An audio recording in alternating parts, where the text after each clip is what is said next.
Hello বন্ধুরা, good morning. কেমন আছো তোমরা সবাই? আশা করি সবাই খুব ভালো আছো। তো আজকে আমি তোমাদের সাথে একটা অন্যরকম ভিডিও শেয়ার করব।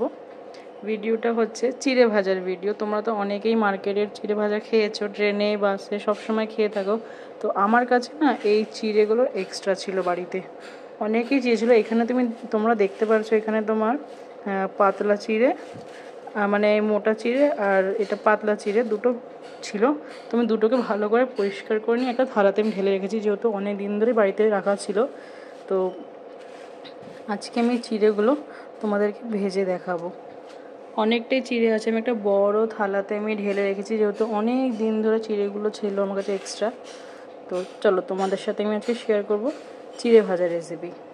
এখানে আমি তেলের মধ্যে ঢেলে দিয়েছি একটু লবণ, একটু চাট মশলা আর একটু গোলমরিচের গুঁড়ো। আর এখন আমি এর মধ্যে দিয়ে দেবো চীনাবাদাম।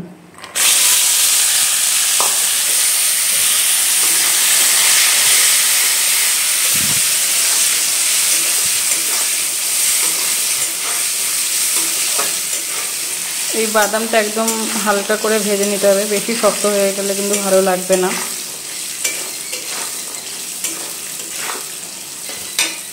এখানে বাদামটা ভাজা হয়ে গেছে। এবার আমি এই তেলের মধ্যে দিয়ে দেবো কারি পাতা।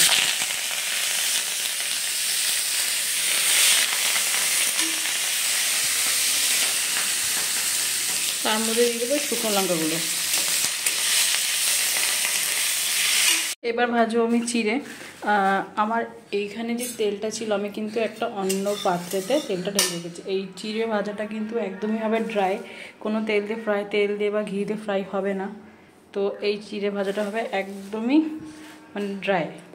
আর এখানে যেহেতু অনেকটা চিড়ে আছে, তাই জন্য আমি একদম অল্প অল্প করে চিড়েটা ভাজবো, যাতে বোঝা যায় যে কেমন শক্ত হয়েছে বা নরম আছে। তো এই জন্য চিড়েটা কিন্তু আমি একদম অল্প অল্প করে ভাজবো।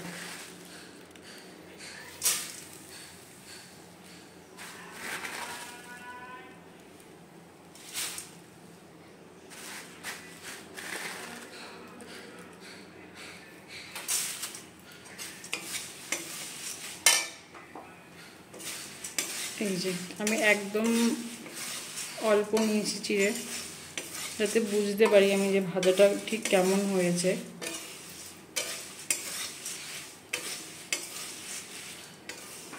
একদম হালকা হালকা করে ভাজতে হবে।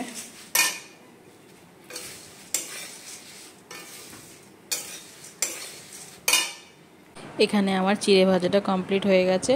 আর এইটা কিন্তু আমি একটু শুকানোর জন্য বড় থালাতে ঢেলে রেখেছি, যেহেতু এখনই যদি আমি কোনো ডাব্বাতে ঢেলে দিই তাহলে কিন্তু একটা জল জল ছেড়ে দেওয়ার ব্যাপার থাকে। এই জন্য একটা বড় থালাতে আমি ঢেলে রেখেছি। চিড়ে ভাজাটা কেমন হয়েছে অবশ্যই জানিও।